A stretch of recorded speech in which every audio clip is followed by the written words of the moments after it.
Did a lot of cleaning this weekend too. Was another thing. I don't have to mention that with games obscured, games absconded, games acquired.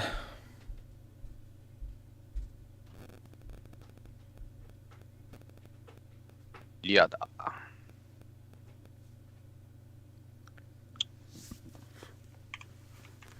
Oh, shit.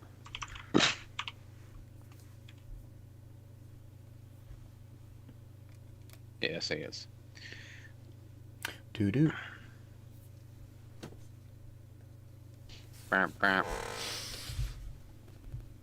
Where's Renee? Somebody's on YouTube. Must be Renee.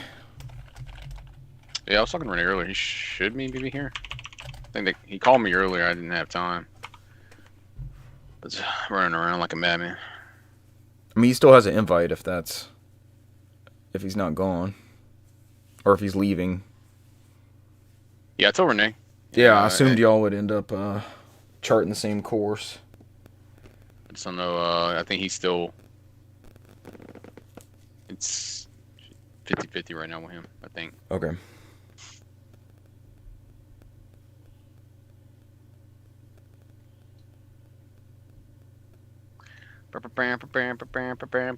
Make sure my audio didn't flake out. I know. It's 50-50 right now with him, I think. Okay. Monday stream, says Boosh. Yes. Can't wait till we get to the part where we talk about PSP and then Brant turns into old man yelling at the cloud mode. Boosh has been now promoted or demoted to contributor on the stream, so. Oh, yeah. Position held by Renee currently as well. Does they fight to the death for it? Are they Highlander in it? Yes, they're chainsawing each other with bayonet chainsaws. All enough I would watch that Foreshadowing. movie. I would go to the movie theater and watch that. That's where my Spawn DVD set should be here tomorrow. I ordered that shit $9. we need Renee because Renee's he's the Spawn. He's the Spawn. He sat there one day. He's the Spawn expert. Yeah, he sat there and watched that HBO show. He's like, I'm gonna watch all these episodes. Brant, I remember Spawn being super cool. We keep getting killed by these characters, and we're gonna talk about Groot here in a little while. And I was like, I know enough about Spawn, but like I'm not familiar with that universe. And I'm chatting with Russell and Cesar about it, and Cesar sends me a link to the DVD set. It's $9 on Amazon. Was it 90 minutes? Or 900 minutes? For the DVD? Oh, animated DVD? Animated DVD? 9 hours. 9 hours, that's right. We were joking. It's season 1 and season 2. We were joking $1 per hour. Yeah. $1 per hour, not bad. Oh yeah. Because Brent wasn't there. I think somehow you and friend of the show Russell got in this thing like, what's the best way to consume Spawn media? And then we got to that. Yeah. I was like, there's a big no. I sent y'all the omnibus. It was like $50 on Amazon for like the first 50 comic books or something. Yeah, but it doesn't have the voice of Keith David as Spawn. Also true. Isn't he the monster? Yeah. Isn't he the Arbiter in? I think so. It's the Arbiter in Halo.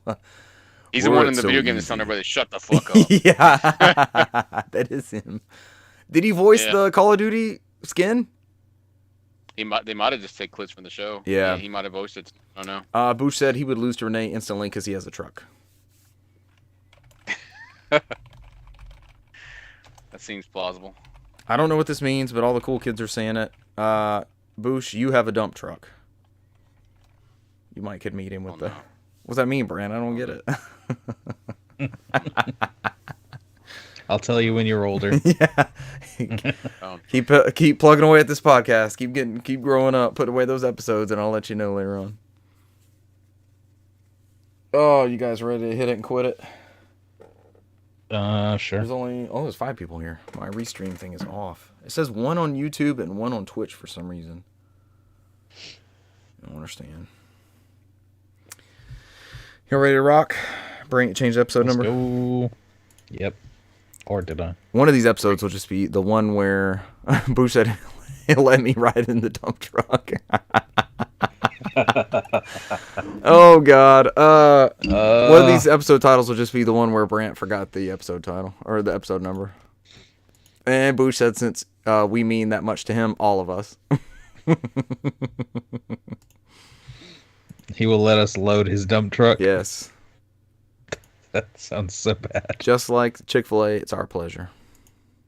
Oh. I'm done. Brent I don't said- want to be a part of the podcast anymore. Brent said on that, I'm out. All right, let everyone know they're being recorded. Yep, I see that. Oh, Skype updated. It's in the middle of the window now. Yeah. You saw that, right? Like it's in the middle of everybody's faces. Mine was like a little pop-up window. Let everybody know they're being recorded. Pop-up video. You guys weren't aware I recorded Oh. all these? Pop-up video. Who brought back pop-up video? Who brought that to VH1? Oh, We know it's Reggie. It was a Reggie. It was a Reggie addition to VH1. To combat. I'm not reading Bush's comments anymore. We've moved past this. He's still on it. oh no. Ladies and gentlemen, welcome, Malcolm. In the middle? Ladies and gentlemen, welcome to episode 281 of the NOFODcast. We are No Outside Food or Drink, the Southeast premier video game podcast. I got through that smoothly. Tonight, 3-year-old game gets remastered. We needed this. Is that faster than the first time the first game was remastered? Maybe it'll come up later. 25th anniversary of Half-Life. We're nowhere near an actual Half-Life, right? Isn't that like a couple thousand years? A half-life of something? Something like that. Not in our lifetime. Not in our lifetime. Not in this half-lifetime or the full lifetime. Nintendo Indie World Showcase. Is that what they call them anymore? I missed Nindies. I thought that was clutch. Yeah. It was right there, right? So I was like, no, it's too much. I mean, we literally have this conversation all the time about and how Nindies. much it Should be Nindies. That's what I said, Nindies. I said Nindies. PlayStation Extra and Premium games have been announced for the end of the month. And the Groots are gone, ? Long live the Groots. I'm Richard Bergman. I've been killed by many Groots. Also dying by the hands of the Groot, joining me tonight, Newsmaster Brant McKee. Always getting killed by the groups. Forever being killed by the Groots. Ever. Bush is like, what do you mean the Groots are leaving? Also here and frequently cosplaying as an actual Groot, Lore Master and Page Master, Cesar Concepcion II. I only mean in the game.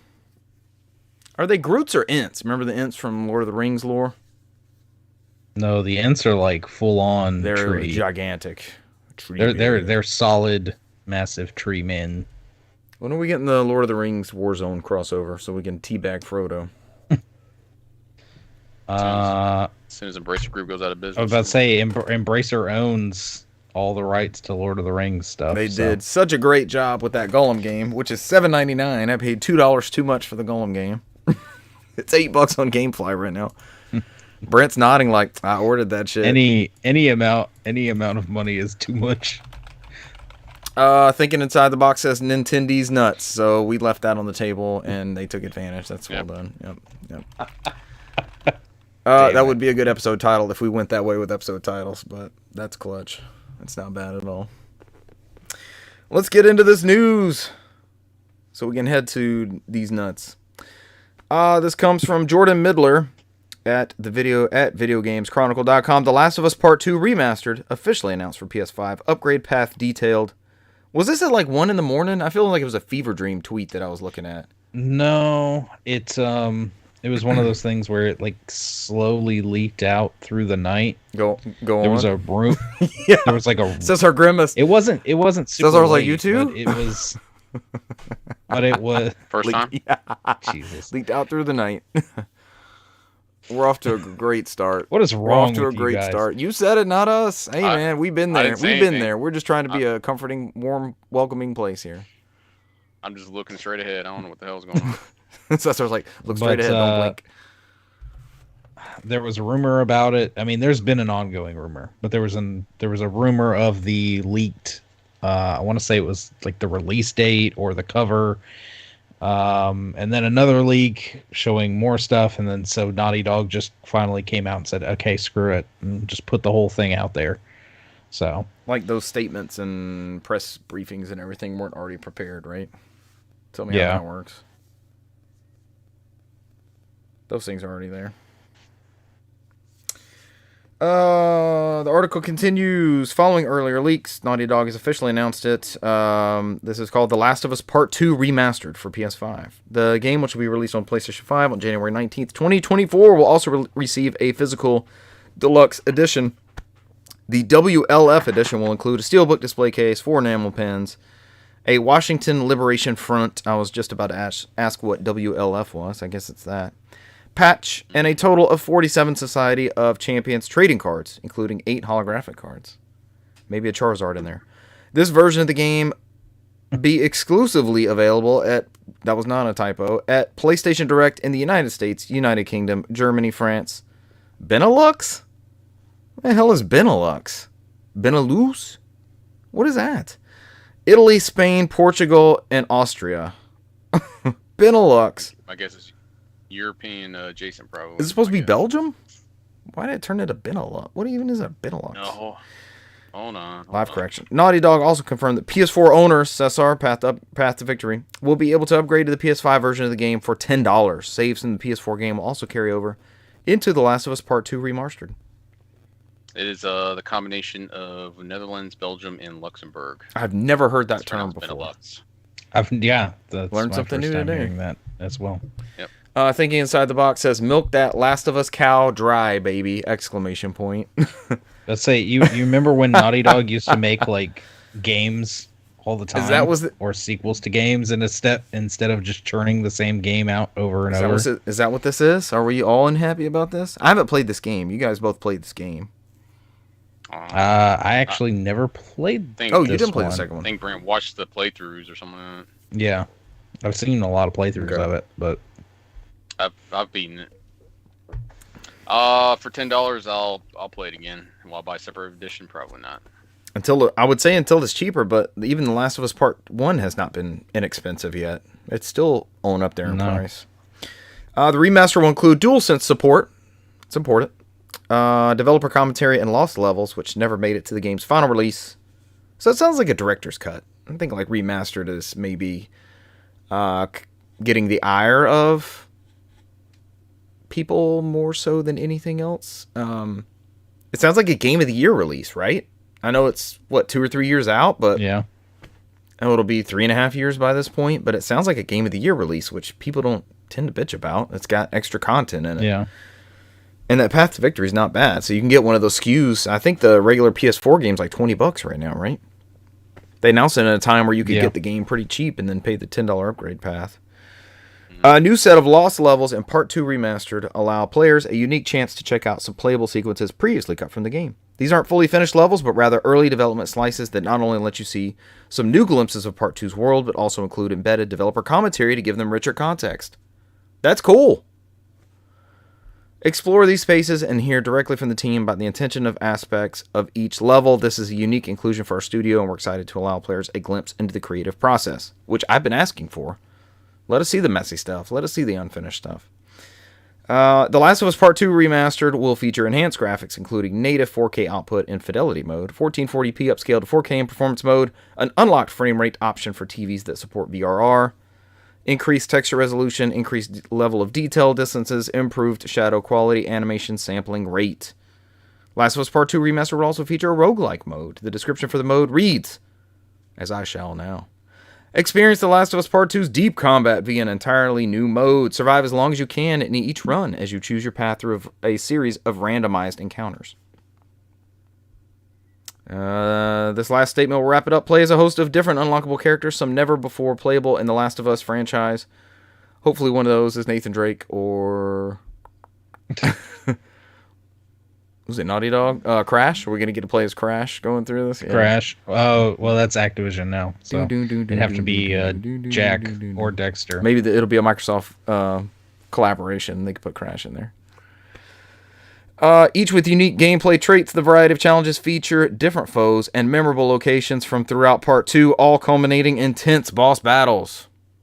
That's what we wanted. I don't think this is so bad. I just think selling it as a remaster, and you know it's going to drop for $70.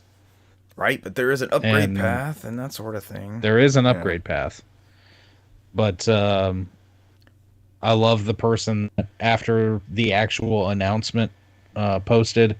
I don't know if it was somebody.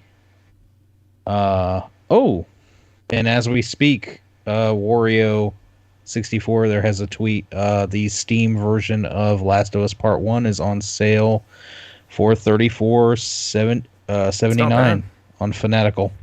So that's not bad. It's Steam Deck verified. But somebody isn't it? posted. Yeah, now it might be. I know at the beginning it was kind of messy all around. But somebody posted a screenshot of the old version and the new version of the game, the remastered, and I know my mind went immediately to the Office meme where it's they're the same picture, and they literally did look the exact same. So I'm gonna play devil's advocate for a minute. Go ahead, Cesar. Richard, don't worry. They're all PSP certified. So I will be able to play on the PSP. Yeah. So Nintendo has been doing this over the course of the Wii U to Switch generation, right? Which has been like 7 years now. I can't believe it's been a while. Oh, it's 8 next year, isn't it? Didn't that thing come out? Did it come out in 2016? No, March 2017. So it's coming up. It's coming up on 7 years. But so we got enhanced ports of all those games. I mean, this got a PS5 patch of sorts, but it never got a native PS5 version, right? So this is actually a legitimate remaster. But Brant, you said you look at the images and they didn't seem like they were that big of a difference, right? Yeah, correct. I mean, we've only been shown, at least as far as I could see, there was only one screenshot. I like the levels that were cut and the hidden the cut content. I think that's really cool. And developer commentary. That's awesome. Yeah. But I didn't play the game, so I'm not this. And I think I got it when it was like $10 or $15 before, so I wasn't out the 70, and I didn't do the upgrade path, that sort of thing before. Thinking Inside the Box says, I want to see what Toys for Bob can do now after they did such a good job on Spyro and Crash. I guess when we were talking about the Activision stuff, aren't they still a Call of Duty support studio? That's what I mentioned in the chat. Yeah, they pretty much moved to Call of Duty. They got roped into that, which they did great jobs with both of those games too. And I want more Toys for Life, but I'm not bringing up that campaign this episode. And we see how well Call of Duty is doing right now and how happy people are with the brand new Modern Warfare 3. I mean, Richard cringes. Yeah, give us Toys for Life for DLC for Call of Duty, since this one apparently is just DLC. I don't know if we mentioned it last week or if I read that between last week and this week, but the Call of Duty Modern Warfare 3 disc is literally Modern Warfare 2 with a license patch to enable you to download Modern Warfare 3 digitally. It's just an unlock key. Yeah, they farmed it, and it's download files it's akin to your Halo Infinite thing, Brant, where it's like 100 megs on there. Don't remind me. All it does is say, hey, this is a license to download this, or this is a license to download this. Thinking Inside the Box says, as far as I could tell, they're still stuck there. Maybe Microsoft will unleash them to do Toys for Life in some other universes. Oh, we can only hope. I mean, Microsoft's pretty good about letting studios choosing what they want to do. They have the financial freedom and flexibility to do so. Which we can only hope that Vicarious Visions goes back to Tony Hawk remastered 3 and 4. So. And a new one in that Get out vein, of the right? Blizzard hell. Yeah. Microsoft could do a Toys for Life thing with all of their franchises. All those IP they have under their stable, they could do something kind of like that. But I think Toys to Life might be gone. Past dead. Like Plastic Instruments is a thing of the past. I mean, we're finally getting fucking Sora on Amiibo form, so I don't know how much more. That's the last one. Now. Is Amiibo the only successful Toys to Life by this point? And even now, I don't know if you'd call it successful. They sell them. At least they do. Second-hand market's booming for some of them still. Yeah. My dumbass keeps buying Amiibos. They're neat. I like having the little tangible physical thing. Yeah. I wish I had supported those. What was the GameStop series? It was like Taku or something like that. Taku, yeah. They did some cool things like the ship from Wipeout. Yeah, I've got a who's up there? I've got Parappa up there, and I've got a Crash and a Spyro Tataku And I up think there. they did like Joanna Dark from Perfect Dark and Banjo. Oh, they yeah. did. They did a whole bunch Yeah. of stuff. They just never got to branch Dart. Yeah, no Dart. So. That would have been cool. You would have got that figure. You would have snatched that figure up.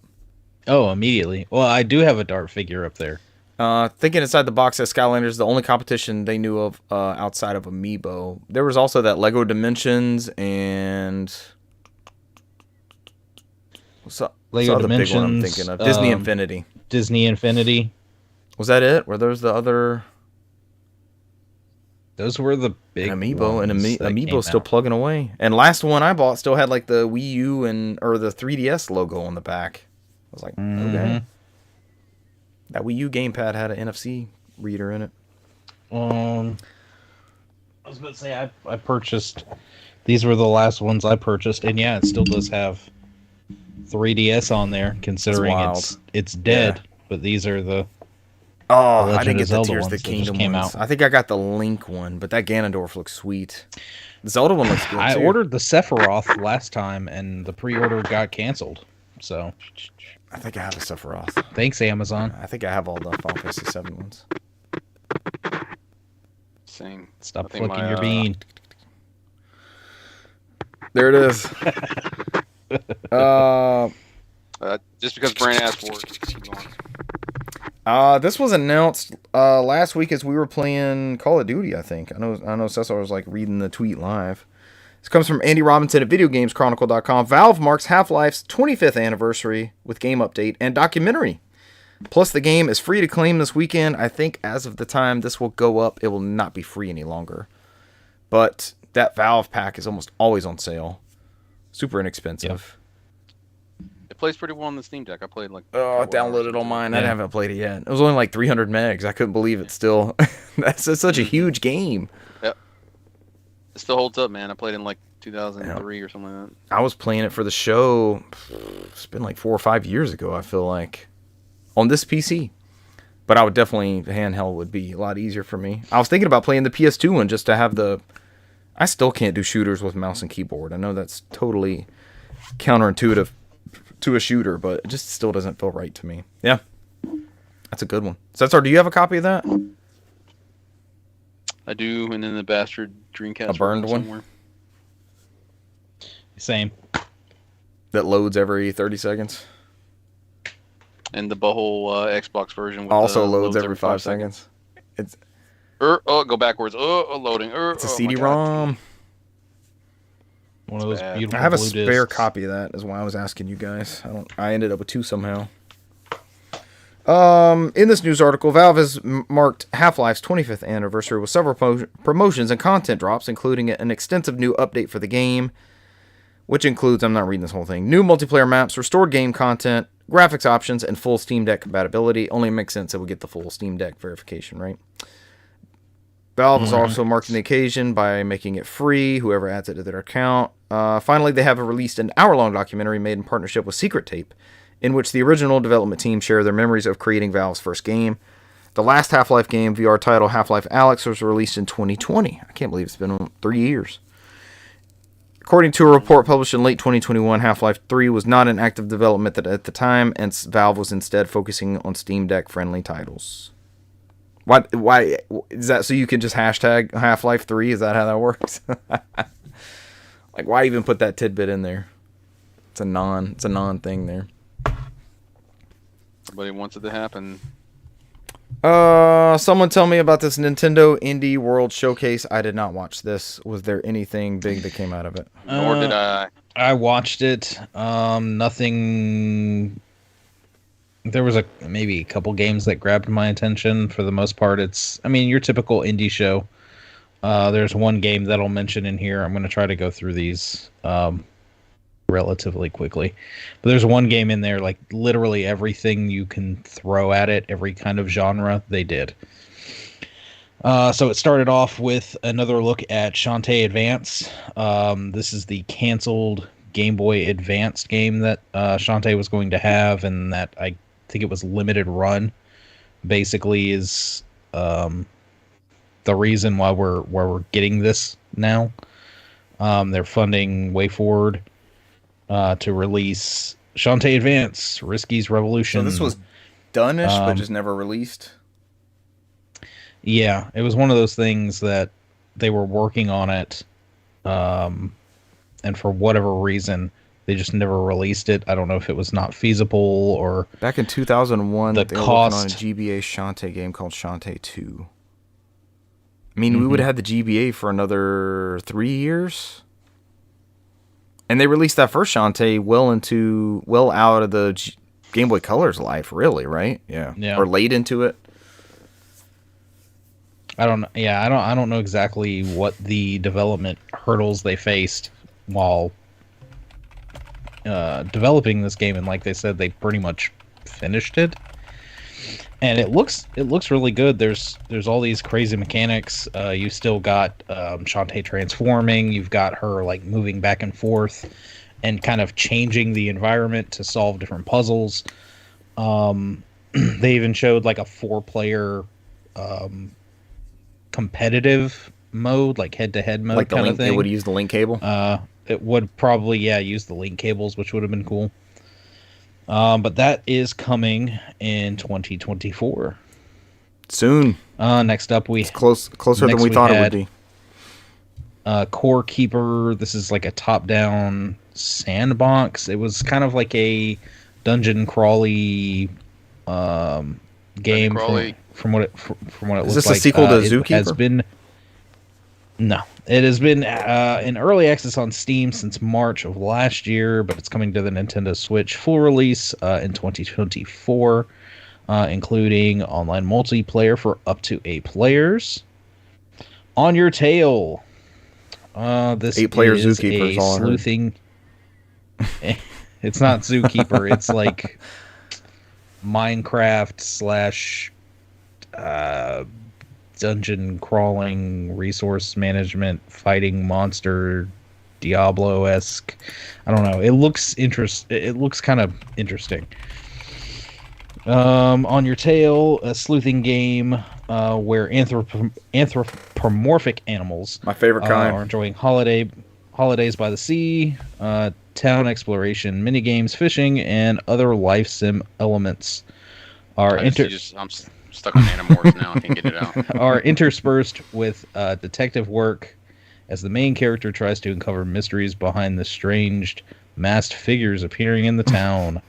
Coming to Nintendo Switch 2024. Cesar, just think next Anamorphic is Star Fox, as in Star Fox Adventures. I'm just thinking about the PlayStation Animorph game. Now, it's just there. It's just there. It's like a Ghostbusters. There was an Animorphs video game? Now it's there. They made a game? Yeah, I thought we talked about this. It's actually pretty good. Okay, I'll let Brant continue with the news. I don't remember this. Next up is Howl. This is a turn-based tactical game set in like a folktale medieval times, in which a strange plague called the Howl is ravaging the land. The main character is a deaf prophet. She's unaffected by the Howl. And they are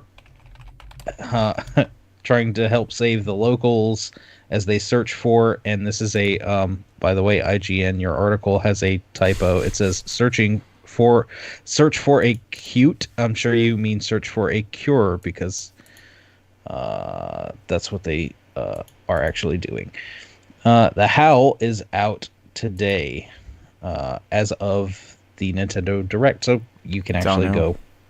This Animorphs game is from Single Track, who made Warhawk and Twisted Metal and Jet Moto. Oh, shit. Dang. And they brought us the rehash of Warhawk and Starhawk. Next up, we have a star named Eos. Narrative puzzle game where player uses photography to explore the world and uncover the truth about the disappearance of their mother, coming in spring 2024. And then we have Backpack Hero, a inventory management game. You basically skip next. Manage your inventory in this roguelike game collecting items, organize your bag. That is the worst mechanic in any video game. And if you enjoy that mechanic, Use you're your a monster. organization skill to fight off enemies more effectively. This game was in early access on Steam 2022, but now it's on the Nintendo Switch. Blade Chimera. This is kind of Symphony of the Night-esque looking 2D action platforming game. It's going to be a timed exclusive coming spring 2024. A Highland Song. These from the studio behind 80 Days. Highland Song is a narrative adventure about exploring the Highlands of Scotland. Everyone in the chat's talking about Animorphs. Draw, Grave, and Boosh. Animorphs. I said we're definitely the show market for Animorphs. That's our target demographic, is those who enjoy Animorphs. Highland Song is coming December 5th, 2022. Moonstone Island. This is the one where they literally, if you could check a card for every different little type of game. Here we go. Previously released on PC via Steam. Moonstone is coming to Nintendo Switch 2024. Sounds like a James Bond game. It is a creature collection life sim game set in an open world where you can play as Oddjob. I would play that. You can collect 60 different monster spirits via card-based combat, alongside crafting, farming, befriending villagers, and exploring. Oh, no more. So it's Pokemon meets card battling meets Animal I didn't hear Crossing. cozy in there. Like, I didn't hear cozy anywhere. Oh, probably cozy. Open yes. world. So. I mean, anything you can Islands. throw at it. You can Island's got to be in there. Can't be cozy without being on an island. Which one was the Austin Powers one? Random task instead of odd job. It was random task. Yeah, random task. My associate, random task. He threw a freaking shoe at me. Death Trick, Double Blind, detective game, and an investigative visual novel set in a circus. Point and click exploration, emphasis on speaking to suspects and finding contradictions in their stories, coming 2024. And then we have Outer Wilds Archaeologist Edition coming. That's a big one. It's a big get. Coming to Switch. Oh, it's December 7th. A day which shall live in infamy. With a physical version planned for sometime next year. And then they did, of course, a little sizzle reel at the end here with just a few more. So Enjoy the Diner was out the day of the show. Heavenly Bodies coming February 2024. The Gecko Gods coming spring 2024. Passport Out 2, The Lost Artists, was out the day of the show. Urban Myth Dissolution Center, or UMDC, coming. Yeah, UMDC coming 2024. And then Braid Anniversary Edition coming April 30th, 2024. What's everybody's experience with Braid? I played it like 20 years ago. Feels about the same. I remember that being one of the first like Xbox Live arcade things. Renee has joined the chat. Renee, what Applebee's are you at, sir? What hot tub are you stewing from? Does one stew in a hot tub? What are you doing in there? Yeah. You just cooking? You're just cooking. I can't remember the last time I was in a hot tub. It kind of grossed me out, man. I'm not gonna lie. It's weird. Yeah. I can't remember the last time somebody mentioned a hot tub without a time machine right after it. So there's also that. Have you been on Twitch? Go on. Yeah. I guess the new thing's body paint. Yeah, the new thing is body hot paint. Tubs are, I don't get any of that shit, you guys. Hot tubs are so 3 years ago. Let me go to my front page. Maybe I'm wrong. Let's see what we got. Renee's in Kentucky. Did they have Applebee's in Kentucky? Oh, yeah. Boosh is currently 5 feet from a hot tub. Are you willing to join the stream? How quickly can you download Skype? Bring the hot tub. Yes, please. We'll finally have our hot tub stream with friend of the show, Boosh. Are you gonna change the tag of the episode now with more hot tub? Now 100% more hot tub. Now with 100% That more officially hot tub. makes one for us. Renee's gonna be in Chicago for Thanksgiving. He is still on the road.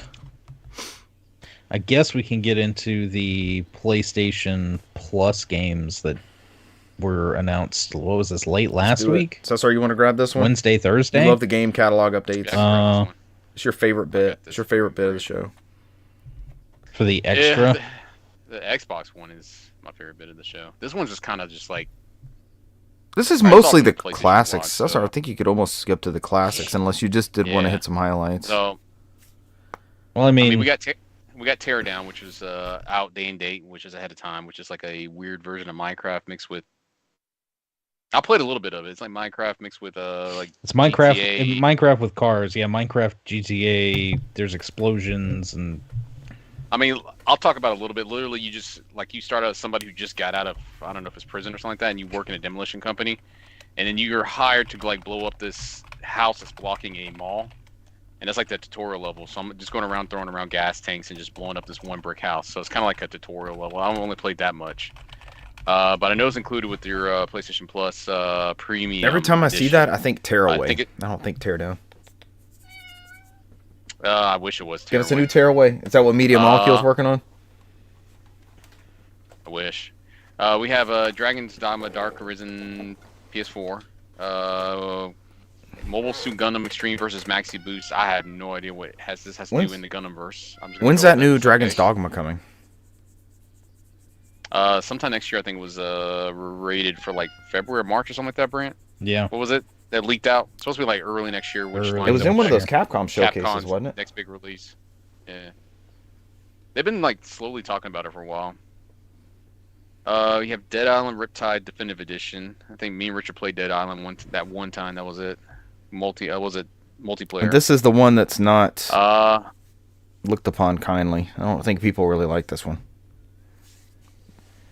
was the second one, right? This one's the second one. Which one? Or it's the offshoot. Like there was an offshoot one that didn't play the same way. That's not this one. This is basically the second one. Yeah, this is like 1.5. Okay. Dead Island 2 I saw was like $20 on GameFly. I wonder if that one's worth. It's pretty good. Surprisingly not bad. Draw on Grave says Dragon's Dogma is 3/22/24. So it's like 3 That's months what it away. was. It's closer Yeah, I than we think- think. 4 months away. Well, do I need to play the first one? It's the most important thing, because I did not. Superluminal, which is that game that has the weird. I think you look at certain angles and Yeah. solve puzzles. Yuden Chronicle, which is the spiritual successor to. This is like the Suikoden. prequel, like the side scroller prequel thing. It's a fetch quest version where you're doing all these fetch quests, where I guess the data's supposed to move over to the game when it got finally delayed, releases next right? year. I think it's like March of next year or something like that. It's like that game and Suikoden HD Both of remaster them. got delayed. Yeah, Da-da-da. sad future. Da-da-da. Sorry, Austin Powers. The Austin Powers reference that stuck in my. I'm sorry. Nobunaga's Ambition Tashi. I think at the last Nobunaga I played was like NES, Super Nintendo. maybe yeah, sounds right. They've been coming out. They've been coming out NES sounds about forever. Right. Yeah. Alternate Jake Hunter Daladas, The Awakening of Golden Jazz. Holy shit! Look at that title. My favorite, which is Double Dragon adjacent, which Richard hates, River City Melee Mock. I don't hate Double And Dragon. Then, I hate Double Dragon with it's you. documented that you do. I'm sure my brother can speak for that as well. He's on here. All right, let's see. Chad, I Um, suffered with you. I suffered with you. It sucks. It's not fun. Let's play a game together. I'll get kicked over the side every time. Sure, this is a good time. Nobody told you to choose the B type. You choose man. for us. It's always A It type. was chosen for us. I hate Double Dragon. All right. Brant's favorite part of the show. These are the premium classics. These are actually good this time. Holy Yeah. shit. And this tier is only Grandia. in the ultimate one, or this is the mid tier also? This is the premium. Premium, yeah. But I think it should be fine because Grandia and I'm assuming Jet Moto are probably be the ones that if you own a license you probably get or is purchasable. Yeah.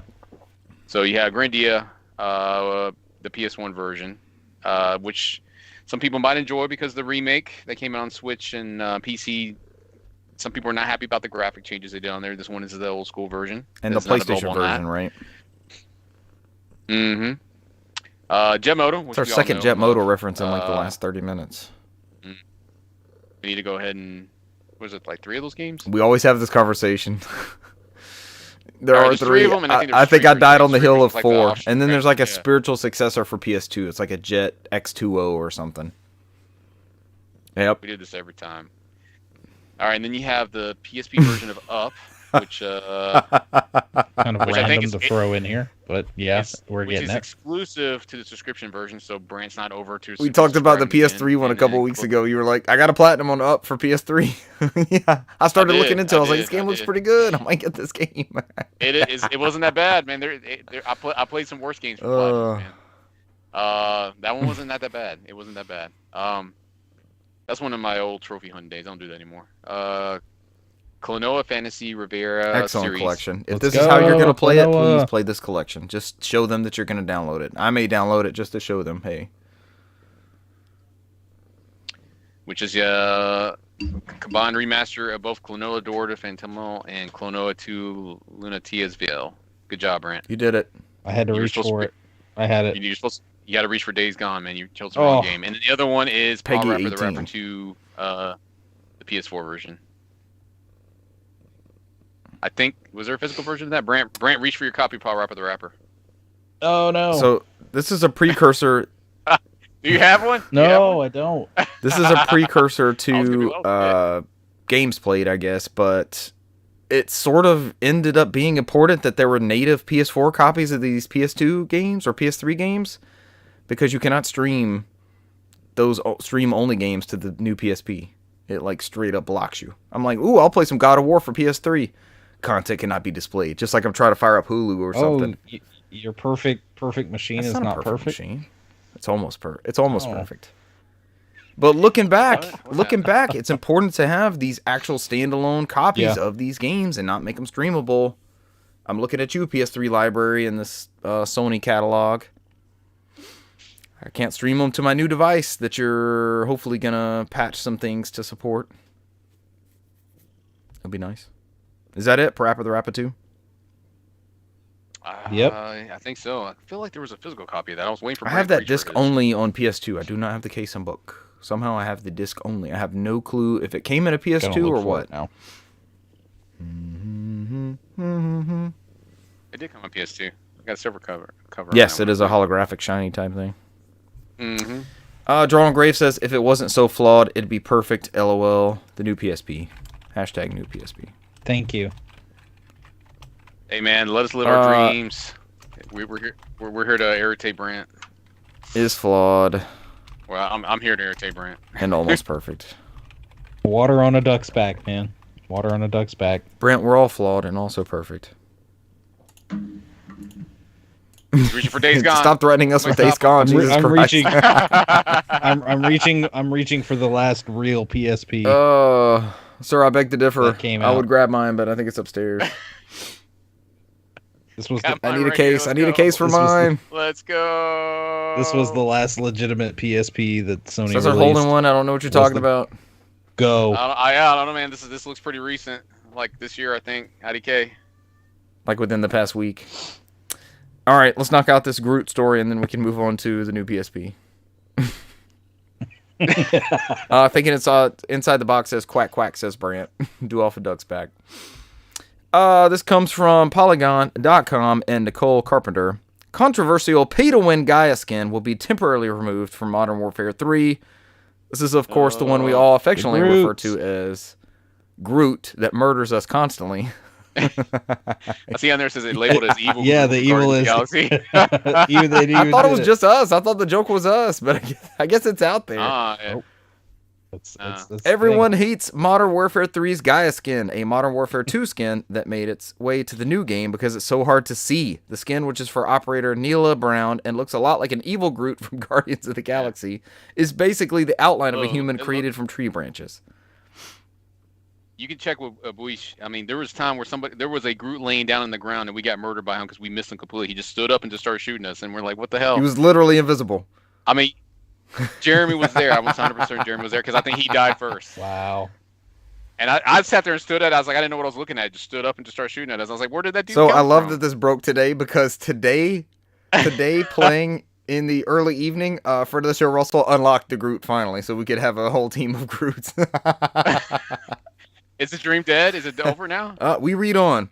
It blends into the background pretty seamlessly and was even previously nerfed in October because it's too hard to see, but it was not nerfed enough. This is by far the worst pay-to-win item ever introduced to the game, one person wrote on Reddit. It's almost impossible to track the player even from short distances in bright light. What is our excuse? Because we had a round where we were all Groots and we still got murdered. But it was not nerfed enough. That's why Modern Warfare 3 developer Sledgehammer Games is taking another swing at the skin, and until then it's removing Gaia and its Black Cell Operator variant until it's reworked. Adjustments to Gaia and Gaia Black Cell Operator skins are in the pipeline for Modern Warfare 3, Sledgehammer Games said in its Reddit AMA. In a future game update, will disable this item until said changes can be released to all players. Players were able to unlock the skin by purchasing the 6th Season Battle Pass, then working their way up to the skin. There's a paid upgrade to the pass, however, which significantly speeds up the process. That's why we were losing to Groots like a month ago. Draw and Grave says skill issue. Okay, Draw and Grave, you want to join us and get fucking murdered by the fucking Groots? There's a whole team of them that'll just mow you down. It's like we're shooting bullets through the... Hey, I'll take 4 bullets. I'll die. They'll sit there and take 600. And they got magic Groots because we even played as the Groots to try to turn the tide. What did we get? 1 win with the Groots? Or did we get 2? I think we got 2 last Friday, and you and I were still Groots. Groot/Gaias. The Friday, you mean the Golden Friday where we got 2 wins back to back? What's the Golden Friday? Nope. Did y'all win today? Nope. Did y'all win today? And we spent, 5 hours Saturday streaming, getting no wins? Lagging. Consecutive third places. And then the 14th, that's the one we quit on. I was like, all right. Brand's like, nope. No, that wasn't Brand. It was, who was it out first? Jeremy got out first. No, it was Russell. I was like, no, I'm done. No, Russell was in there. You didn't miss anything, Brent. You didn't miss anything, Brent. So the next morning, I woke up later than normal. So the missus is like, I can't believe you played till, she was like, how late were you up? I was like, 3 a.m. I can't believe you played till 3 a.m. How many wins did you get? And I was like, really? It's like Falcon Super Bowl all over again. All the wins. I was like, she went to bed. We were up 28-3. She's like, I'm good. You guys have fun celebrating. We win. How much did we win by? Wait till you find out what happened in that Super Bowl. Hey, we got a 5.5 hour stream to show her the stream. Yeah. Watching, there'll be no dubs. Boosh said he got a solo Groot win. He's publicly admitting to cheating. Don't worry, Activision will send you his gamer tag so you can ban him and his Groot skin. Thinking Inside the Box says we're trying to be treehards. Trying to be treehards. As one does. So look forward to the Groots not being in the game or not being able to use your skin, I guess. All right. Now Brent's an equal footing with all of us now. It's like If I can't have the Groot skin, none of y'all can. No, I'm good. I'm the great value Great shredder. value shredder. And I'm ready to go. I prefer the Equate shredder. Sam's choice. I was a great Sam's value choice shredder, and y'all were the bonsai trees. It worked out so good. There we go. Except we suck with the Groots. We We didn't do the Groots justice. I changed immediately to somebody else after we lost for 4 hours. So. We've all reverted back to our proper forms. I think Bush's quote was, I should have been a bush, and he changed back to the bush. Oh, great value shredder. Brant implicates the existence of a great value James Avery. So please bring forth a great value James Avery for us once again. Thinking Inside the Box says just needs no clip flying and invincible hacks. people killing me all the time are jumping around all over the place and then laying That's on the shit ground. that's going on. Yeah. Like they laying on the ground, jumping up and down. I'm sitting there shooting. I can't. It's not fast shot enough. on Are they on sometimes. PC? Is that a PC thing to be able to do that? Like hit a button, some macro goes off, like just shoot forward, jump up and down, and jump on the ground. Possibly. Shouldn't be. They should get banned. I mean, the only PC exclusive thing is all the hate speak we get in the chat. Oh, yeah, that's Team always chat. fun. Yeah. They can't do that though. They signed the code of conduct. Yeah, every time I get on there, I have times. to check the "Don't be a racist" box. I'm like, Several times. I mean, I'm gonna do this anyways. I don't have to check a box, but then there's people just going off in the chat like, really? How does this happen? To the whole team. My favorite one was when the whole match chat was like, "Hey, everybody go to the zoo." I was like, "Yeah, let's go to Land the on the zoo. Start throwing. Yeah, I'm going to was the zoo. pretty Come good. get me. Games played. We won. So that's our. I guess I'll do my games played, which is extremely brief, and then we'll segue into. I don't believe you. I don't believe you were on that PlayStation 5 all I weekend. did, don't but believe you. through a certain avenue. We won back-to-back rounds to start off Friday on Warzone, and then we have not won since, as Cesar said. And one of them was just waiting in the gas. We outlived whoever was above us. This was a canal run, and that was epic. As we stagger our did. deaths. Remember, you're telling me, don't heal yet. Just Because wait. that was the meta, because we're all healed, right? And we all have durables. So we're going to drop at the same time, and we're going to start resuscitating at the same time. So I was like, let's stagger when we start bringing ourselves back, so we're not all at the exact same time. And they were sending off, whoever was above us were sending off mortar strikes and all kinds of shit. And shooting down at us. They were up there. They were shooting down at us, I guess, until they dropped. Yeah. They kept flying down there, remember? Yeah, they tried to. I guess until they dropped, but we ended up. I think Cesar was the last staggered one surviving in the durable, and that was awesome. And won. Oh, it was fantastic. Stagger or death. Never would have thought Fantastic. And then the next one, it was actually in one of those warehouses. Like they were both Ashika wins, and we haven't got a Vondel win in a minute. It feels like. But this was an Ashika finish, and it's on the back side, like where the gas station and all that stuff is. Like if you go down the road by where the gas station is in those cliffs, you can actually come up behind the cliffs. Like there's a little road that cuts through back behind there, and there's a warehouse. And then there's a warehouse right across the street. And there was actually a buyback station back there. And we somehow, like, we're picking each other up, we're resuscitating, we're reviving and shielding up, and it's just this mad scramble of like trying to survive and limping out of the gas. And we make it to that house, and Cesar encountered somebody, and he was down, and Russell and I were in the house. We fought our way back outside, and we're kind of like wrapping around, headed to the buy station to buy back Cesar. Like, we need our third person here. And there was one person on the opposite side of the buyback station trying to buy somebody back, and so Russell and I lay into them as we're both sprinting to the buyback station to get Cesar. And then the victory thing splashes, and it's like, holy shit, last time we looked, there were like 10 people, and then we got victory all of a sudden. It's like, hell yeah. Yeah. And I think Russell was like, did we just get back-to-back wins? It never happens. That was pretty cool. Yeah. I played a lot of Final Fantasy 16 over the past weekend. Probably, I think the last time I looked, I had 14 hours, which was unbelievable to me. And then the most recent time I looked, I think I have 26 hours. So I made some strides on it. Did you put $200 worth of Final Fantasy 16? $200 worth? Yes, I would say so. If my copy of Final Fantasy 16 got stuck in my PSP, I would be okay. I would be happy with it. It would not be. If it was a dedicated Final Fantasy 16 device, I would not have any issues. I did a lot of stuff for the hideaway. Like I'm doing all the side missions. Brant, did you do that on your playthrough? I know you finished it. I didn't do all of them. I did a If I handful see of a green thing saying it's a side mission, I'm going to do it before the story blocks off what I can go do. And it did one to me inadvertently because I was on my way to do something else, and the story kicked in. And like when I went to the world map, there was the red no smoking thing on every single place, and I was like, fuck, maybe they'll let me go back there. But once again, the side quests, like, don't skip these in this game. They're not, it may seem like a fetch quest, but each one has so much like layer and nuance and writing. None of them are half-assed. I don't feel like at all.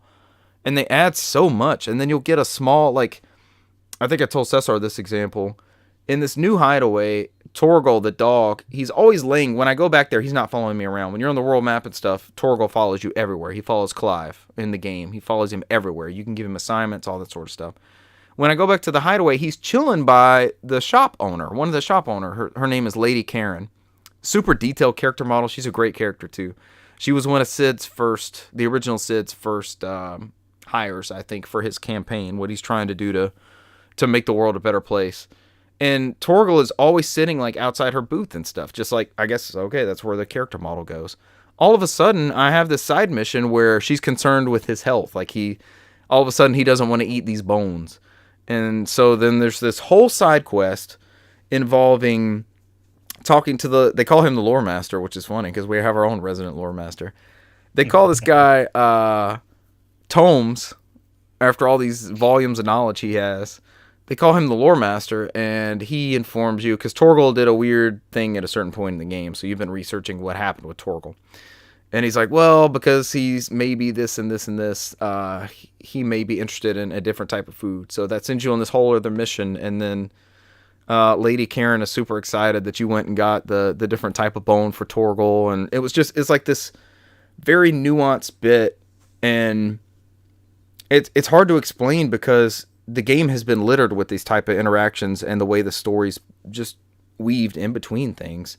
I just did one with the character Sid has a cup, and another character has retained the cup after Sid has left the events of the story. It does look like the cup of a carpenter. Mid. I'm not going to get your stuff. My favorite thing about the side quest, of course, is Clive's reluctant agreeance to do everything. Cesar, I hope this came across in the Japanese voice acting, because that freaking English voice actor is so good at portraying this. I think that the game is written with English in mind, because even if you read the translation and from what they speak and then what you read is completely different. So it was localized heavily for this region. So because if you play in Japanese, is not when some of the stuff they speak in Japanese is not match what's on that screen. So I've learned to tune some of that out. So the listeners that haven't played Final Fantasy 16 yet, there's tons and tons of side quests, and they all pay off. They're all story rich, almost akin to The Witcher. I wouldn't say they have the depth of The Witcher. Sometimes it's just as simple as walking 10 feet in the next town, or in the same town, like over to the next stall or something. But it always layers upon itself. And the character Clive is reluctant. Like, you almost feel the weight of accepting all these side quests. He's like, "Do you really need this now?" Just his responses are like, he doesn't want to tell him no, but he's still. He always talks himself into doing it, man. That's why he does. Like, I don't suppose you want me to do that. It's just the things that he says. It's like, okay, I guess I'm accepting this now. I guess I'm gonna go off and do this. And then some of them are so funny. Like there was a scientist that wanted to research some archaeological things in the area, and he needed protection from bandits, and he actually did. Like, I had to fight a bunch of people, but then at the end of it, he's like, "I really don't think I needed your help. I just needed someone to talk to, and I had tired out all of the other scholars in my university, so I had to pay you to come and tell you all about all these things." And Clive's like, "Really? That's what this was? You paid me to come out here just so you could describe all these things to me?" And he's shaking his head the whole time. It's so well acted and voice acted and everything. It adds so much depth to all the characters and stuff. Yeah. We haven't talked about it yet, but he's nominated for best portrayal performance. I haven't seen anything better, and he has made this game that much more extraordinary to me. This is climbing the ranks for me. This is an all-time great for me personally. I'm loving so much of it. I'm in a wild place right now. There's all kinds of shit going on. I'm looking at my icon chart, and it looks like I've got room for like 3 more. So I thought I was closer to the end than I actually am, unless these last icons are just rapid fire or something. But the whole goal in the game has been,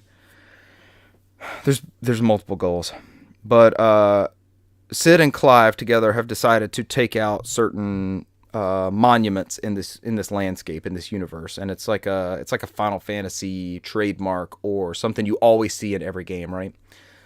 And the one that just was demolished, like another one grew up in its place. So that's where I'm at currently, and it's wild.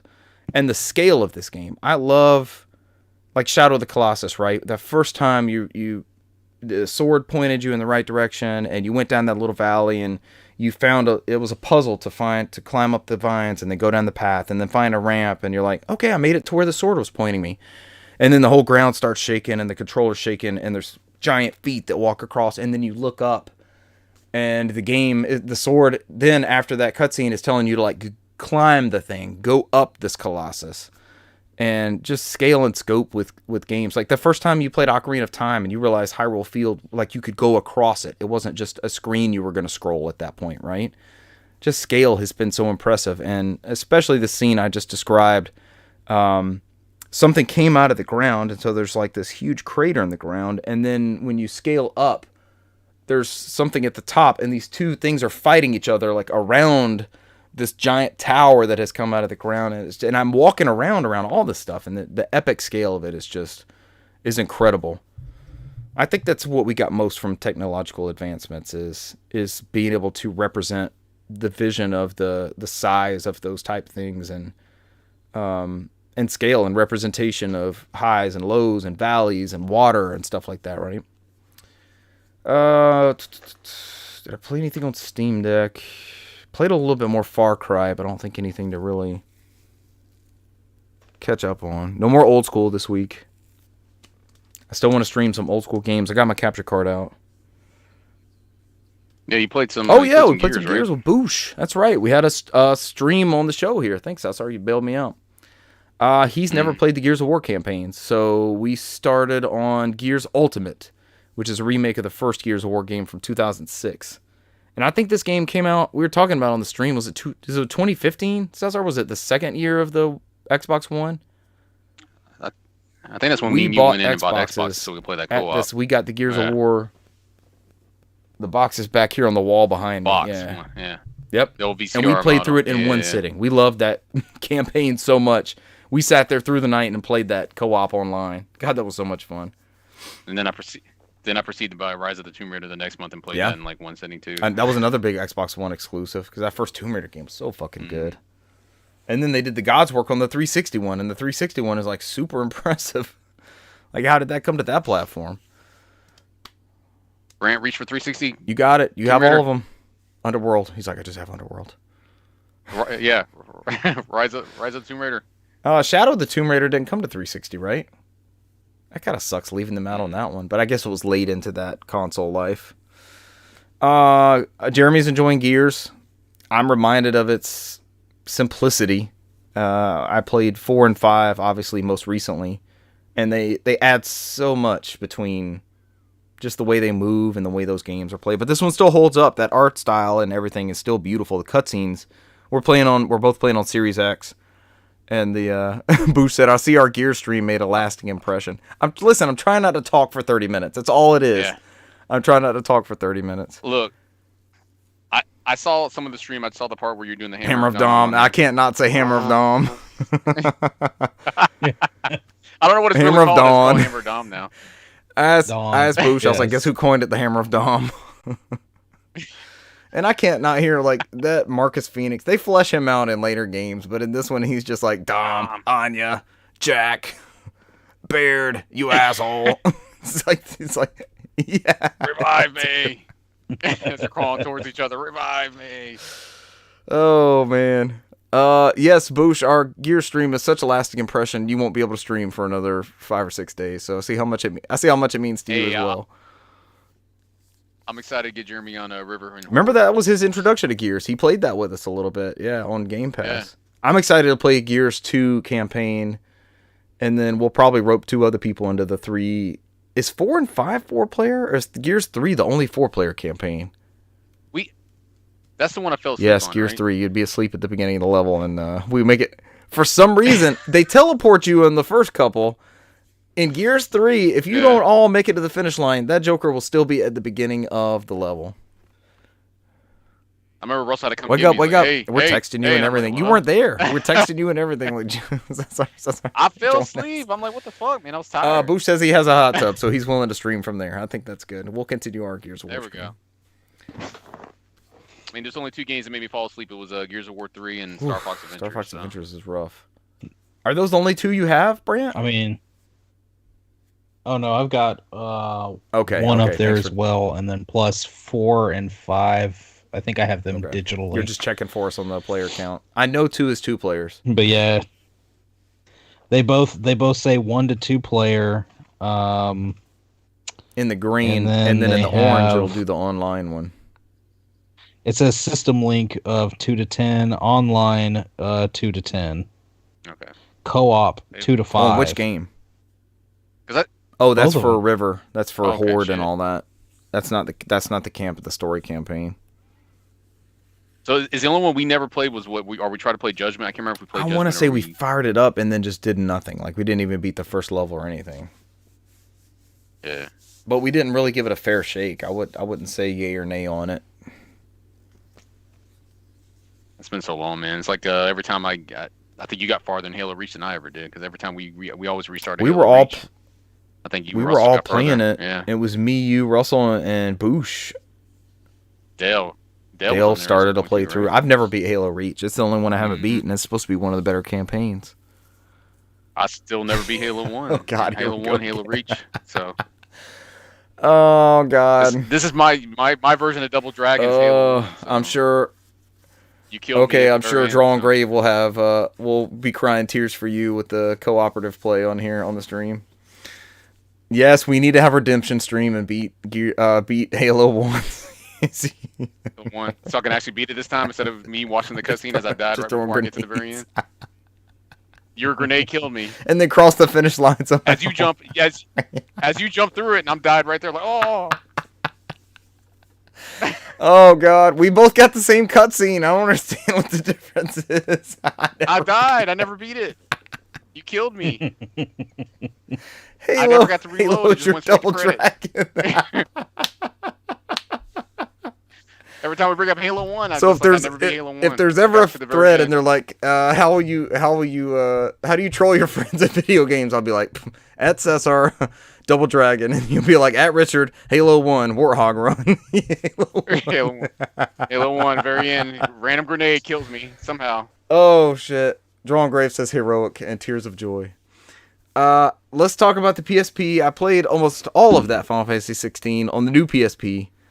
Of which you gave me a screen protector for. Thank you so much. And it fits perfectly. It was a first time apply. It went on there perfectly. I set up there's a real cool interface when we're of course talking about the PlayStation Portal. And when you open it, it's almost Apple-esque in its boxing and taking it out of the packaging and stuff like that. It's an intuitive,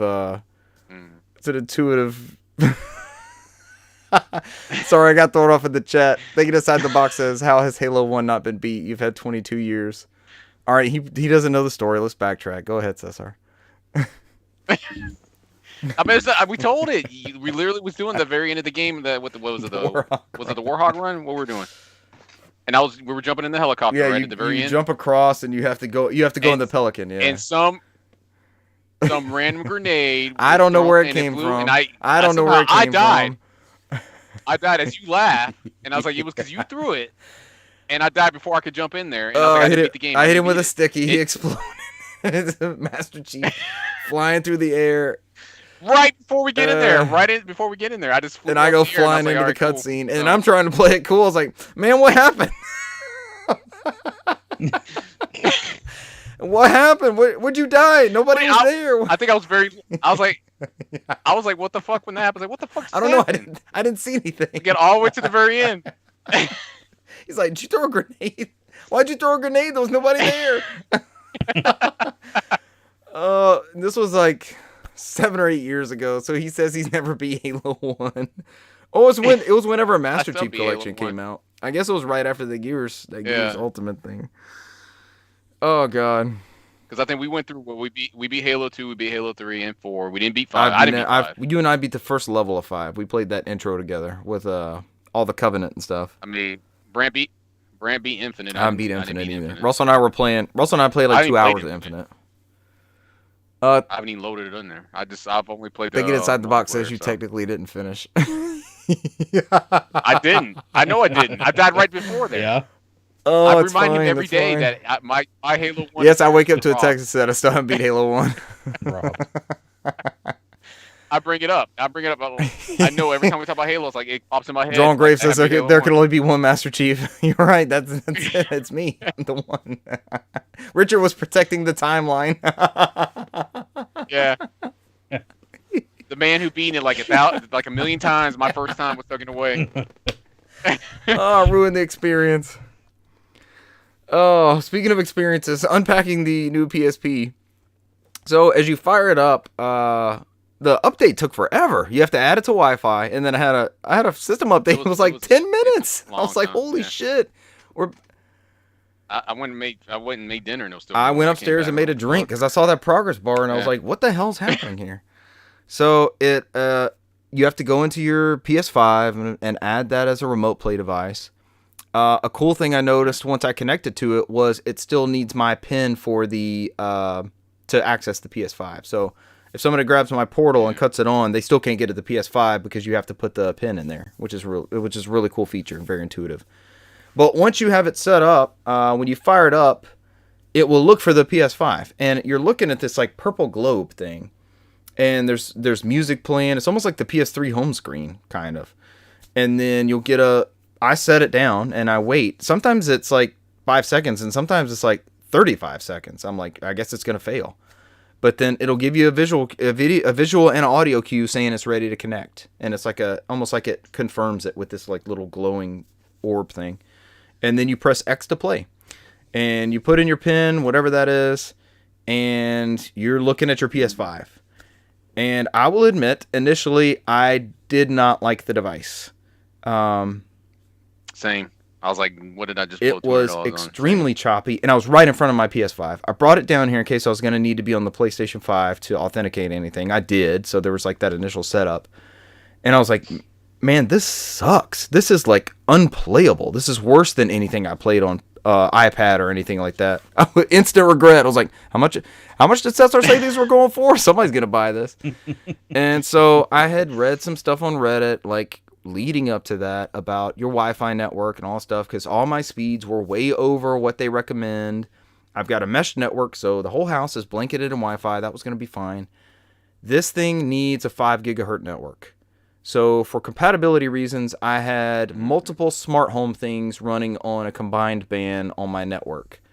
And so I was like, sure, I'll make one of these SSIDs on my network a dedicated 5 gigahertz. Game changer. It's like I'm sitting in front of the PS5. It doesn't matter if I'm down here. It doesn't matter if I'm right by the attic. It's flawless. Audio.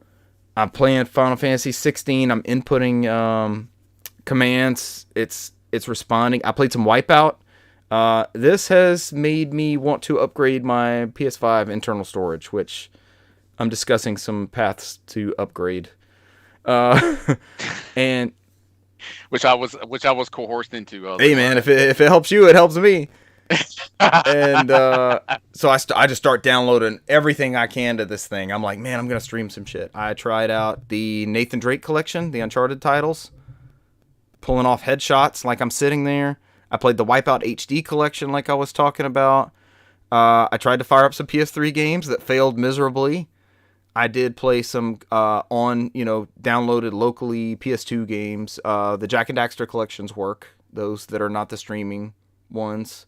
Of course, Ratchet and Clank doesn't work, that PS3 collection, which I was looking forward to doing. Just everything that I went to test was awesome.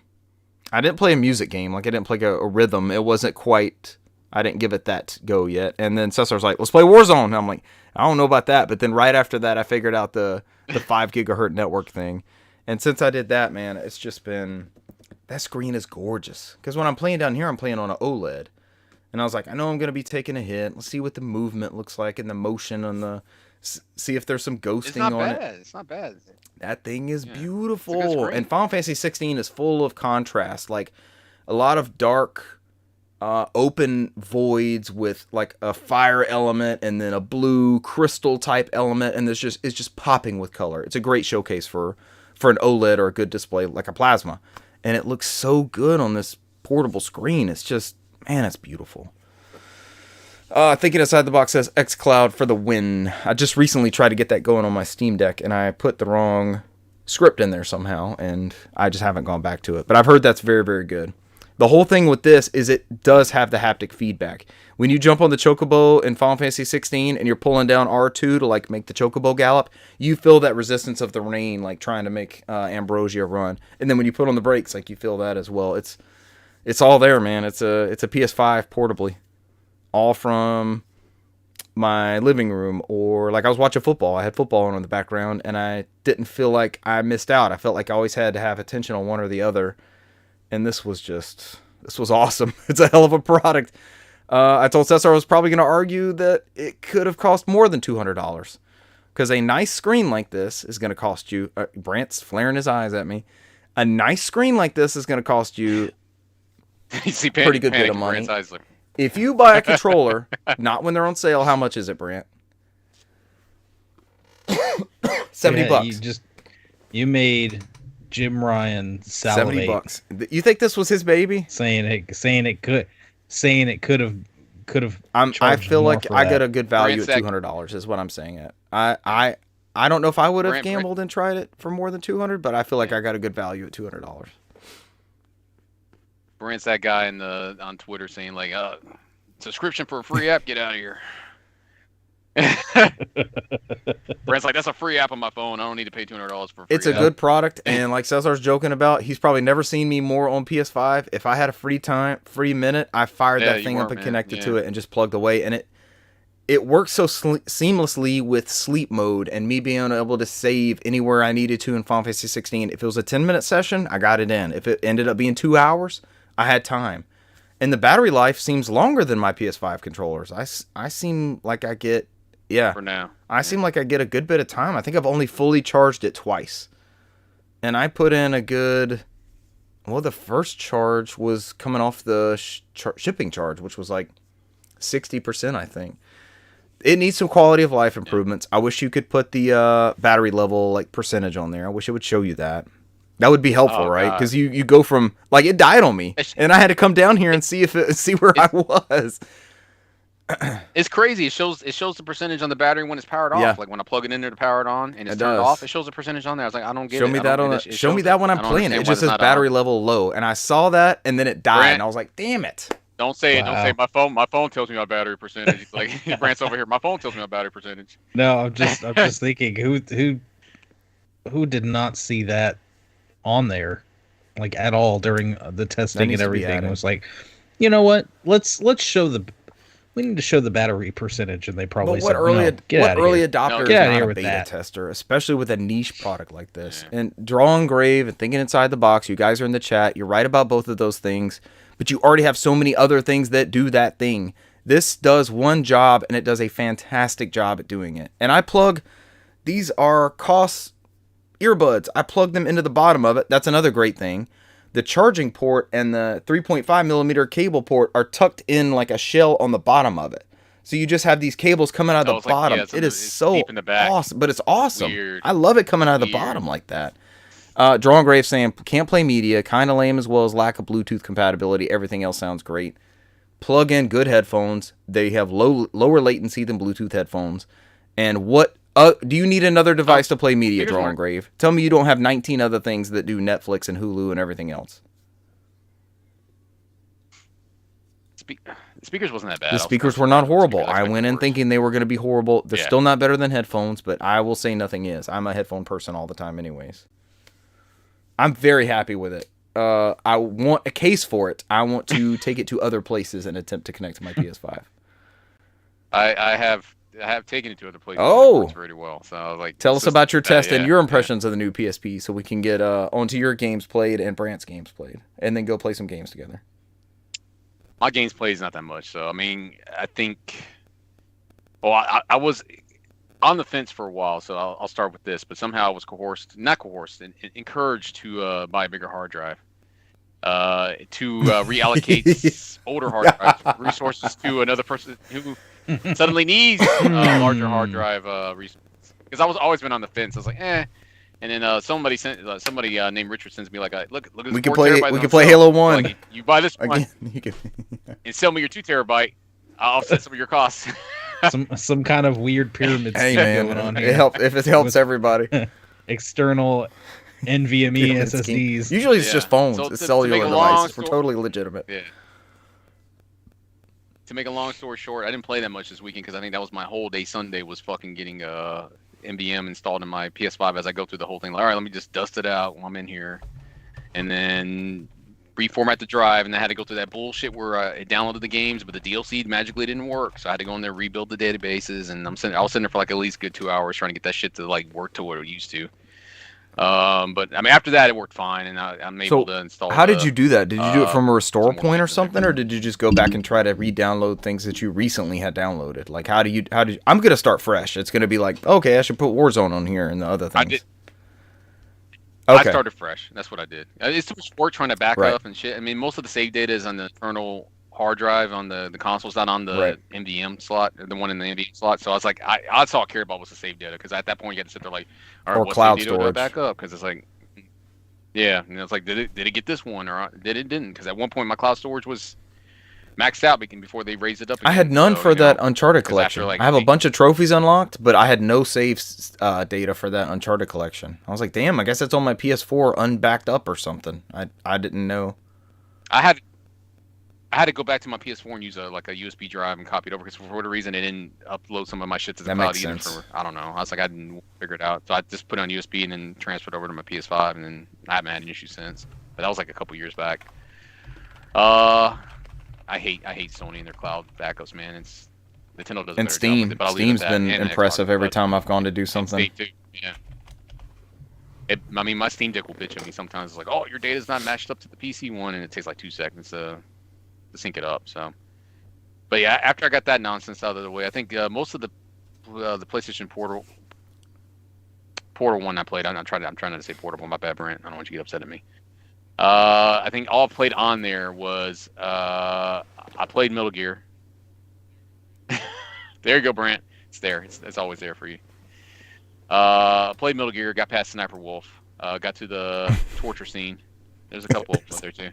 There's the new PSP at the top. Brent's leaving the room. Brent's leaving the room. He can't do it anymore. Oh, the one you just ordered. I still want to see that PSP. Yeah, I've got to get this to you to put your hands on that. Put a real PSP in your hands. You grip my PSP and I'll grip your PSP. We'll stare each other in the eye. Was that British? That's like that British show where they're just holding each other's stuff. Like, here, hold this. Trough urinal. Hold this. That was in there holding his drink and cigarettes. So somebody's holding his. Oh, we talked about that skit a couple weeks ago. It never gets old. Yeah. So yeah, I played Metal Gear on there, which is flawless on there. And I think the only issue I came across, and I don't know if you came to it yet, was I played Alan Wake 2, and there's a bit where you have to open up the map with the touchpad, and that is a fucking nightmare on that screen, because like you have to hold the touchpad and swipe right, and it's not possible on that touchscreen. So, are you flicking me off too as you show the PSP? It's harsh. It's harsh. No. All right. So like I had to go on Reddit to figure out how to do it, because it's like you know when you load up the portable, there's 2 touchpads on there, so it shows up both. So you have to use both. It's stupid as hell. So you have to press down on the one on the left and then double tap the one on the right to do a swipe to the right, and vice versa to swipe to the left. So that's how it recognizes the input of going left to right. I sat there for like 30 minutes, like, how the fuck am I gonna play Alan Wake 2? Because like that shit is on the fucking. I can't see the map. I can't see the fucking map. I was like, it keeps like, go to the map. I was like, how do I go to the map? I almost threw that thing on the ground. I was like, I can't get to the fucking map. I don't have that game, so I haven't encountered that. I saw that discourse on Twitter. I just double tap to pull up the map on Final Fantasy 16, and it works. Like, it doesn't require any sort of motion with the touchpad. The stupid like the half swipe. It's the stupid half swipe stuff, because it's like. Are there any other games y'all can think of that use the trackpad thing in that manner that we could run into with that or test? Astrobot, maybe PS5. I feel like people have been talking about that because that's one of the ones they showed off at all the preview events. Remember? Yeah, that works. Alan Wake was the only one I know where you like had to do the half swipe, which would not recognize it with the double taps. You have to swipe it, like you have to go in the middle and swipe right. So it's like but I figured it out. It works now. It's fine because I play like maybe an hour. Just some troubleshooting. Went to bed. And yeah, I didn't get far with it because it's just going through as you play. I mean, is it as good as people are talking about? I hear people clamor about it. I know you love that first one. It's pretty damn good. It's definitely more horror focused, and there's a lot of jump scares in there. But it is more survival horror than the previous one, which was more like suspense thriller, right? Yeah, like you can tell like the other one was like the Night Spring stuff was always Twilight Zone-esque. This one is a lot more darker, and it starts off pretty quickly. So, but that's it for me, Brent. I'll kick it over to you. You gonna talk about the real PSP now, and how much hours you played in that? Yeah, the real PSP. You know how I know both of your PSPs are inferior? Neither of them can play a UMD copy of Pirates of the Caribbean. Did we get the other two on there? Can you play the whole trilogy on the PSP? You know, honestly, I haven't looked. I saw some random video about somebody going into UMD copies of things, and I want to say there's some weird stuff in there because, like, Harry Potter, I know was one of the weird ones where we got like the first 2 films or 3 films here, but then the other films were only released in like Europe. So they had to buy like a whole box set of the European UMD discs to get the whole set. And I was like, what is this person doing? They are a freaking madman. At one point, did we just give up and start ripping stuff on the Pro memory cards, Pro Dual? I know, right? Yeah. As far as games played, I really haven't played too much. I did start the Super Mario RPG. Hell yeah. I got that in Friday. I saw people were beating it out like before Sunday. I was like, holy shit. And oh my gosh. Yeah. I will say it's good. I love the way this game plays. I have never played the original one. I think I've got the SNES Mini, so I could have played it on there. But this remaster, re-release, remake, I don't know. It's a pretty faithful remake from everything I'm hearing. It looks good. The music's awesome. Plays really well. I haven't gotten super far into it, so you, of course, start out as Mario. Peach gets kidnapped, as she usually does in a Mario game. You track down Bowser. It kind of holds your hand, leading you into this new RPG combat mechanics, which are pretty interesting. To where like you get a little prompt when you go to attack somebody, and you can actually do more damage if you hit at the right time, if you time everything right. And in the same respect, when an enemy goes to hit you, you can actually hit the prompt again and block damage. And if you do it well enough, you can essentially take no damage from the enemy. In doing so, you build up like a chain, and it fills up a little meter at the bottom slowly. It's like a little circle, and it'll fill up all the way to 100%, and then you get a little Toad assist, where he just kind of puts a mystery block on the field, and you hit it, and it goes through a spin of items, and then you hit it again, and you get something random, and it could be a buff for attack, a buff for defense. It could be some kind of other like random like healing item, or he could do all sorts of stuff. So you take down Bowser, you go to save Peach, and then all of a sudden a big ass sword falls from the sky and hits Bowser's castle. throws everything into disarray. Mario gets flung. You go back to the castle, and only to be basically shunned away again because the giant talking sword crumbles the bridge, and you've got to figure out a different way to go about saving the whole of Yet the Mushroom again. Kingdom. What's really interesting is Mario doesn't talk in this at all. So instead, he's got a really expressive style to him, and he'll like you go to the Mushroom Kingdom after you meet up with Toad and tell him what's going on, and you have to go there to the Mushroom Kingdom, talk to I forget which character it was, but it's just another large Toad. And you basically, Mario tells him the story by jumping up and down. He'll spin and turn into like a Bowser, and It's like he'll charades, spin right? around. Yeah, it's like charades, but it's super emotive, super stylized for this game, and it's fun. Right now, I've walked out of there, and I've met Mallow, who is a frog. He says he's a frog. He can't jump. And he oddly looks like a cloud person. Not a frog. And he started crying, and it started raining. He was running after a thief whose name was Croco, who took his grandfather's coin. His grandfather sent him into town to go to the shop and buy something. I agreed to help him. We went and tracked down this purple crocodile man with a top hat. Fought him, got the coin back, and that's as far as I've gotten so far. But it is an amazingly fun game. I remember all this from it was one of know- our first game club games on the show here. I remember, what was it? Square originally did this for the Super Nintendo. I think it says on the Don't- case that they supervised on there. I think they didn't have anything to do with development. I think they just supervised. Yeah.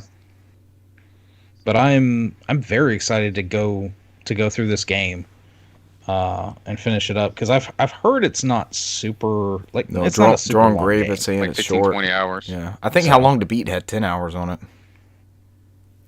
I'm surprised I didn't finish it, and I'm not surprised I didn't finish it for the Chancellor, thank you. Chancellor. He said the Chancellor. That's the Toad you go in there and talk to.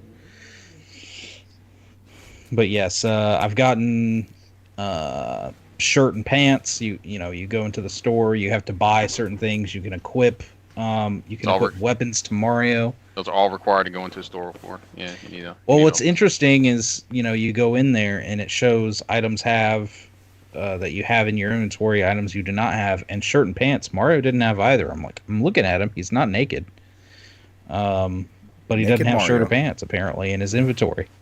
So I equipped the shirt. I didn't buy pants because they didn't increase any kind of stat. So I have a Mario running around with a Commando Mario. yeah, going Porky Pig style throughout the world. Shirt, no pants, and wielding a Hammer Bros hammer. So As the body needs. leveling up. I just got the Fireball spell, because you can also use magic. You have like these little flowers, and they represent your basically your MP in this game. They call it FP. And as you level up, you unlock different magics. I unlocked fire. I used it actually against Croco, and that's where it told me that yes, certain enemies have elements they are weak to. So but yeah, I'm looking forward to tearing this game up, because I can definitely see myself just we've got some time coming up here with the holiday where we get some time off work. Finally. Between family time and cooking and prep. I plan to definitely be on this game. It's a good one. That's all I've played so far. Is that it for us? No emails, no tweets, nothing to go over. No, I mean, Now we got to set up our Twitch affiliation stuff, and then I think that should help with feedback. And if you want to send I already got too much training at work. I got to do more training. Yes, more training at home and work. Watch more. Yes, watch here's more another training video. videos. No, we need to get that set up so we can grow community stuff. We've had a lot of good feedback. Oh, I forgot that I had something upstairs I had to bring down as well. Gosh. There we go. Oh, there it is. This is a 2000. Yeah. And then another callback from Brant's previous. Only play two at once. Yeah, look at that. As one does. Brant, take out your Game Boy Micro. Take out your Game Boy Micro. Everybody take out your Game The Boy PSP Micro. come and the PSP go.